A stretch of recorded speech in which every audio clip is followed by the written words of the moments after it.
Hello students, कैसे हैं आप। Welcome back. एक बार फिर से आपका स्वागत है हमारे यूट्यूब चैनल ज्ञान गोदावरी के प्लेटफॉर्म पे। जैसा कि हम लोग जानते हैं कि हम लोग का ये 9वां वीडियो है, 9th वीडियो है। इसके पहले हम लोगों ने 8 पार्ट प्रैक्टिस सेट के दिया है आपको। अब इसमें से 101 क्वेश्चन से हम लोग आगे कैरी ऑन करेंगे। तो जो अगला क्वेश्चन, नेक्स्ट क्वेश्चन आपके स्क्रीन पे, आज के वीडियो का पहला क्वेश्चन आपके स्क्रीन पे फ्लैश कर रहा है, वो ये है। क्वेश्चन है, identify the segment in the sentence which contains grammatical error. Sentence में ग्रामेटिकल एरर क्या है ये पूछ रहा है। तो सेंटेंस जो आपका गिवन है उसमें लिखा हुआ है कि what shall we do on our self this evening. अब इसी सेंटेंस के कई पार्ट्स बना दिए गए हैं और उन पार्ट्स को अलग अलग ऑप्शन में रख दिया गया है। तो अगर आप सेंटेंस देखेंगे तो सेंटेंस में एक वर्ड अननेसेसरीली डाल दिया गया है, बिना बेवजह, जैसे कहते हैं काम की चीज़, बिना किसी काम की चीज़ डाल दी गई है, वो है आवर सेल्फ्स। ये आवर सेल्फ्स वाला पार्ट दिया हुआ है ऑप्शन नंबर बी में। यही सेंटेंस में नहीं होना चाहिए था, इसीलिए गलती इस सेंटेंस में है आवर सेल्फ्स का होना, on our selfs, option number B. आते हैं नेक्स्ट क्वेश्चन पर, जो कि आपके स्क्रीन पे फ्लैश कर रहा है। इसमें क्वेश्चन दिया हुआ है डायरेक्ट इनडायरेक्ट का, और यहाँ पे क्वेश्चन की शुरुआत हुई है, सेंटेंस की शुरुआत हुई है, let's go out for a dinner. Proposal है डिनर का कि चलो डिनर करने चलते हैं। Let's go out for dinner, I have been home this whole week. मैं इस पूरे सप्ताह घर में ही रहा हूँ, चलो आज डिनर करने चलते हैं, ऐसा अन्ना कहती है। तो अन्ना ने कहा, तो अब देखिए यहाँ पे लेट्स लिखा हुआ है, तो जब लेट्स लिखा हुआ है तो लेट्स को हम लोग इसके लिए वर्ड यूज कर सकते हैं रिपोर्टिंग वर्ब के रूप में, या तो सजेस्ट यूज कर सकते हैं। अब चूंकि यहाँ पे सैड है तो सजेस्टेड यूज होगा, या तो प्रपोज्ड यूज होगा। तो यहाँ पे सजेस्ट और प्रपोज्ड किस ऑप्शन में आया है, आप ऐसे भी देख सकते हैं कि क्या ऐसा किसी ऑप्शन में आया है, तो ऑप्शन न ए में है, न बी में है, न सी में है। लेकिन कभी कभी क्या होता है कि ये सजेस्ट और प्रपोज लिखता ही नहीं है, बाकी सारे रूल रेगुलेशन होते हैं। उसके बाद कंजंक्शन लगना चाहिए, दैट, सजेस्टेड दैट। अब यहाँ पे अस है तो अस को चेंज करेंगे तो यहाँ वी हो जाएगा। वी शुड लगना चाहिए, we should go, we should go out for dinner as she had been home that whole week again। Correct option आपका होगा ऑप्शन डी। लेकिन एक चीज़ देखिए, यहाँ पे कंजंक्शन लगाया नहीं है दैट, इसने कंजंक्शन दैट नहीं भी लगाया है तो भी सही हो सकता है, क्योंकि कंजंक्शन दैट को हम ओमिट कर सकते हैं। लेकिन और तमाम जो रूल है, इस सारे रूल को इसने ताक पे रखा है। लेकिन मौजूदा विकल्पों में जो सबसे बेस्ट ऑप्शन है वो है ऑप्शन नंबर डी, जो कि इन प्रेजेंट ऑप्शंस में सबसे फिट ऑप्शन है। पूरी तरह से तो फिट नहीं है, अगर जैसा रूल आप देखे होंगे, आप पढ़े होंगे। पहली चीज़ तो यहाँ पे लेटस है, कंजंक्शन सजेस्टेड या प्रपोज लगाने के बाद कंजंक्शन दैट आना चाहिए। प्रोनाउन में वी आया, वी के बाद शुड लगाना होगा। We should go out for dinner as, बाकी चीज़ें सब कुछ अपने जगह दुरुस्त हैं। तो करेक्ट ऑप्शन है ऑप्शन नंबर डी। आते हैं क्वेश्चन नंबर नेक्स्ट, यानी 103 नंबर, थर्ड नंबर क्वेश्चन पे। यहाँ पे एक्टिव और पैसिव का क्वेश्चन दिया हुआ है, और क्वेश्चन में मैं आपसे कहता हूँ एक्टिव पैसिव में हमेशा वर्ब पे फोकस किया करिए। इसमें वर्ब दिया गया है सील्ड, जो कि पास्ट इंडेफिनिट की वर्ब है। पास्ट इंडेफिनिट की वर्ब ये, अच्छा ये एक्टिव वर्ब है या पैसिव, तो आपका आंसर होना चाहिए कि सर ये एक्टिव वर्ब है। पैसिव होगा तो हेल्पिंग वर्ब के साथ वर्ब की थर्ड फॉर्म आएगी इसमें, और ये एक्टिव वर्ब है, इसका पैसिव क्या होगा, जिसमें वॉज वर्ब के साथ सील्ड लिखा होगा,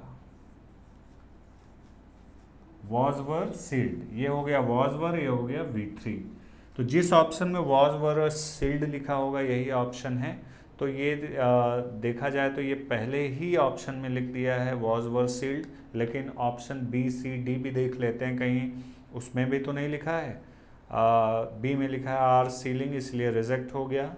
सी में लिखा है हैव सील्ड, इसलिए ऑप्शन सी रिजेक्ट होता है। ऑप्शन डी में लिखा है वर सीलिंग, इसलिए ऑप्शन डी भी रिजेक्ट हो गया। तो आपका सबसे अप्रोप्रिएट डिजायर्ड ऑप्शन है option number A. Question number next यानी 104, वो भी एक्टिव पैसिव का है। वीडियो पॉज करके आप सेंटेंस पढ़ेंगे, ऑप्शन को टिक कर लेंगे। लेकिन एक बात यहाँ गौर करने वाली है कि इस सेंटेंस के दो पार्ट हैं, डू यू थिंक और फिर उसके बाद दैट से लेकर दूसरा क्लॉज पूरा दिया हुआ है that the government will accept our demand. इसने पहले पार्ट को पैसिव में कन्वर्ट नहीं किया है, do you think as it is है। सेकेंड पार्ट को जिसमें लिखा है the government will accept our demands को हम लोग चेंज करेंगे the demands will be accepted. तो जिस ऑप्शन में लिखा होगा will be accepted second part में, वही हमारा ऑप्शन होगा। तो ऑप्शन ए में विल बी एक्सेप्टेड नहीं लिखा है, रिजेक्ट हो गया। ऑप्शन बी में do you think our demand will be accepted, हाँ ये हमारा सही हो सकता है, लेकिन देखें किसी और में तो ऐसा नहीं है। तो ऐसा ऑप्शन सी में भी नहीं है और डी में भी नहीं है। तो आपका जो राइट चॉइस बनता है इसका वो है 104 का बेस्ट ऑप्शन है ऑप्शन नंबर बी सेकेंड। आते हैं नेक्स्ट क्वेश्चन पे, क्वेश्चन नंबर 105। ये भी एक्टिव पैसिव का क्वेश्चन है। यहाँ पे क्वेश्चन लिखा हुआ है how many languages are spoken, helping verb are और V3 स्पोकन। अब ये स्ट्रक्चर बना रहा है पैसिव वॉइस का। कौन से टेंस का पैसिव वॉइस है? प्रेजेंट इंडेफिनिट का पैसिव वॉइस है। अब प्रेजेंट इंडेफिनिट का पैसिव वॉइस है तो हमारा ये जो स्पोकन है ये जब क्वेश्चन वाले फॉर्मेट में जाएगा, जब ये सेंटेंस में जाएगा, ये एक्टिव वॉइस में जाएगा तो ये क्या बन जाएगा? स्पीक बन जाएगा। तो देखते हैं किस ऑप्शन में स्पीक लिखा हुआ है। तो ऑप्शन नंबर ए में भी स्पीक लिखा हुआ है, लेकिन ये डिड लगा दिया गया है इसलिए गलत हो गया। ऑप्शन नंबर बी में स्पीकिंग लिखा है, सीधे इसे रिजेक्ट कर दीजिए। ऑप्शन नंबर सी में डू लिखा हुआ है, क्वेश्चन बनाने के लिए डू का इस्तेमाल होगा क्योंकि ये प्रेजेंट इंडेफिनिट का क्वेश्चन बनेगा, क्योंकि आपका क्वेश्चन भी प्रेजेंट इंडेफिनिट में है। तो यहाँ डू लगा है, सही है।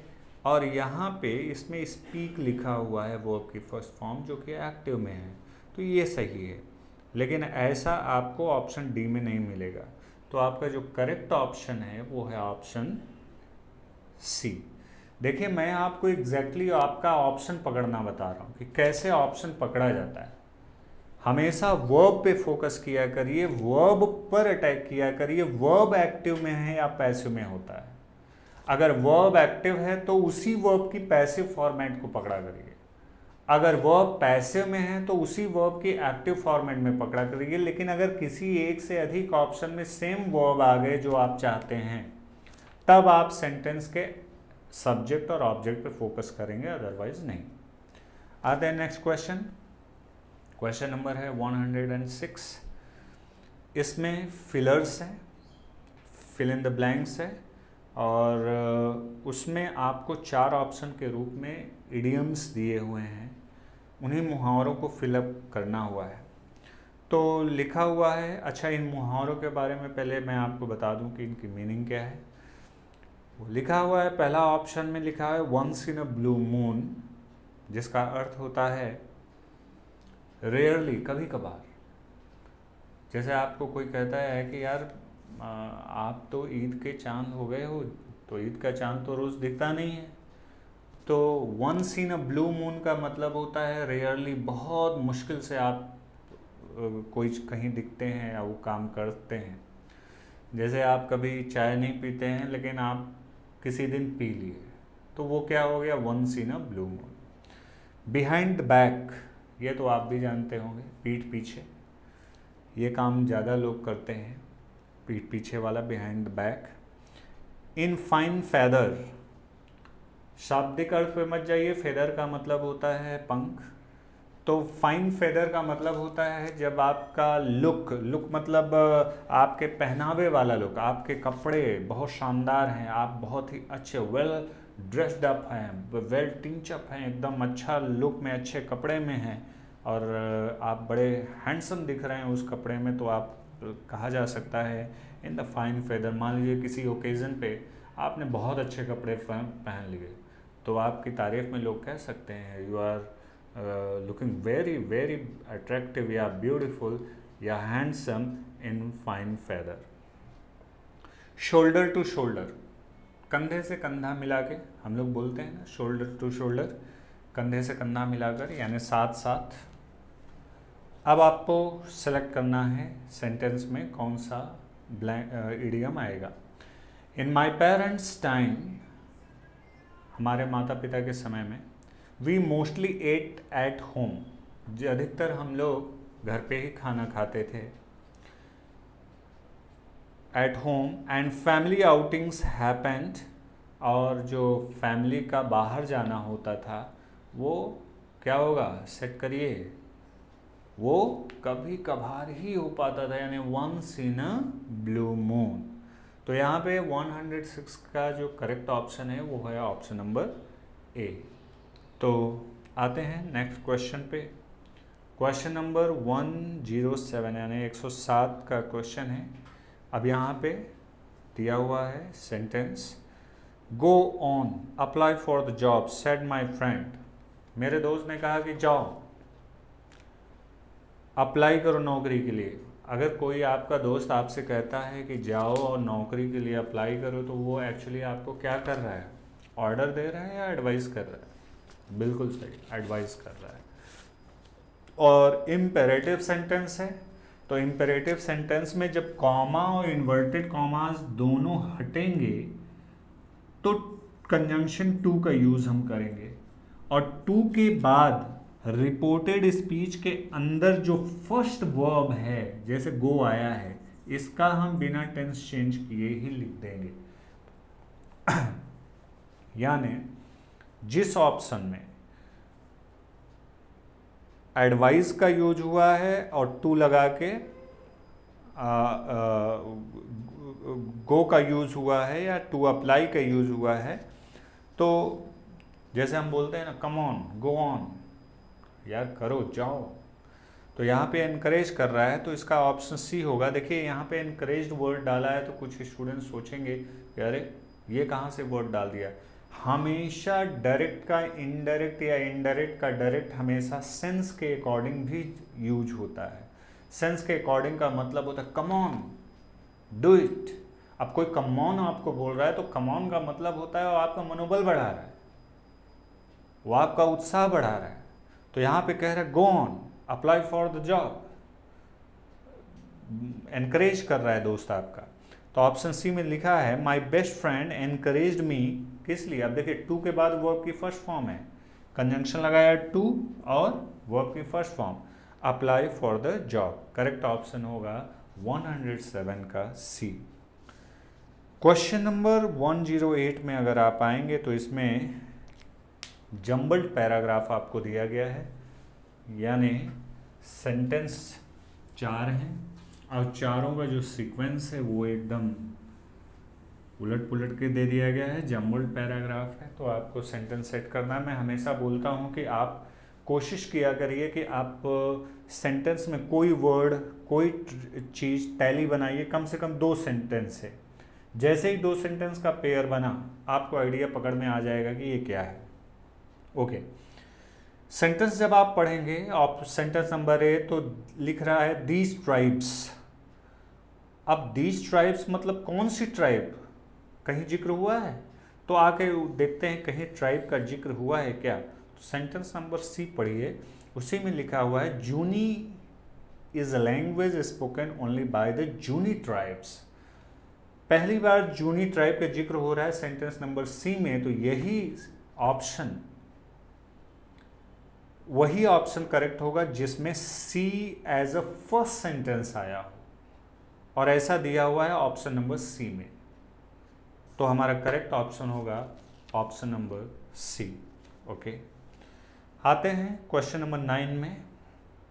क्वेश्चन नंबर 9 एक्टिव पैसिव का क्वेश्चन है, और जल्दी से मुझे बताएं कि इस सेंटेंस में मेन वर्ब कौन सी है। जी हाँ, इस सेंटेंस में मेन वर्ब, पूरा वर्ब कौन सा है? Are alarming, are alarming. अब अगर मैं आपसे पूछूं कि ये वर्ब कौन से टेंस में है, तो आपका आंसर होगा कि सर ये प्रेजेंट कॉन्टिन्यूस में है।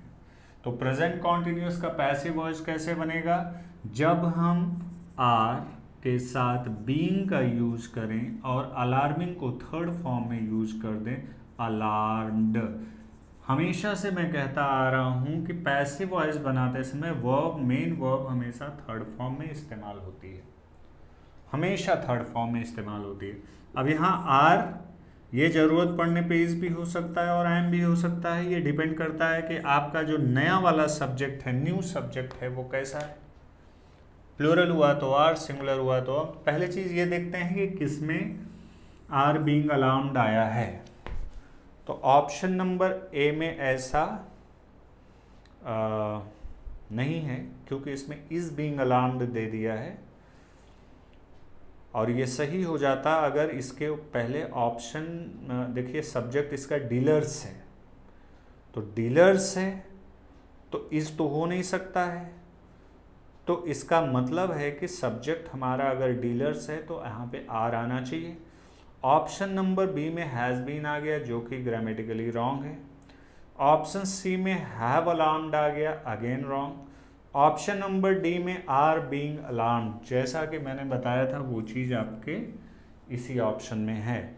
आर क्यों लगा है? क्योंकि ऑटोमोबाइल डीलर्स आपका सब्जेक्ट प्लूरल है। आते हैं अगले क्वेश्चन पे, question number 110। This is the last question of this video. तो इस क्वेश्चन के बाद आज का वीडियो हम यहाँ पे ख़त्म करेंगे, और कल इसी क्वेश्चन के आगे से हम लोग अगले वीडियो में आपसे मुलाकात हमारी होगी। यहाँ पे देखिए लिखा हुआ, you should lock your car as there have been some instances of theft, said Anil. अब यहाँ डायरेक्ट इनडायरेक्ट का क्वेश्चन है, इन्वर्टेड कॉमास में बात लिखी गई है, यानी डायरेक्ट स्पीच है, तो इसका इनडायरेक्ट हमें बनाना है।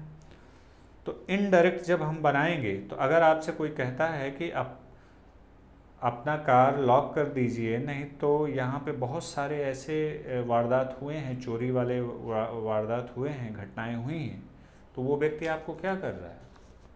एडवाइस कर रहा है। तो यहाँ पे सेंटेंस में देयर हैव बीन है, तो हमारा ऑप्शन वो होगा जहाँ पे देयर हैड बीन लिखा हो। अब देखिए कौन सा ऑप्शन करेक्ट है? अनिल एडवाइज्ड मी दैट, अब यहाँ यू है तो मुझे एडवाइस कर रहा है, तो हम यू को फर्स्ट पर्सन में कन्वर्ट कर देंगे। Anil advised me that I should lock my car as there had been some instances of theft, यानी करेक्ट ऑप्शन होगा ऑप्शन नंबर बी। 110 का करेक्ट ऑप्शन होगा ऑप्शन नंबर बी। मैं समझ सकता हूँ कि बहुत सारे स्टूडेंट्स को ये दिक्कत आ रही होगी कि सर इसमें बहुत डिटेल में आप नहीं एक्सप्लेन करेंगे।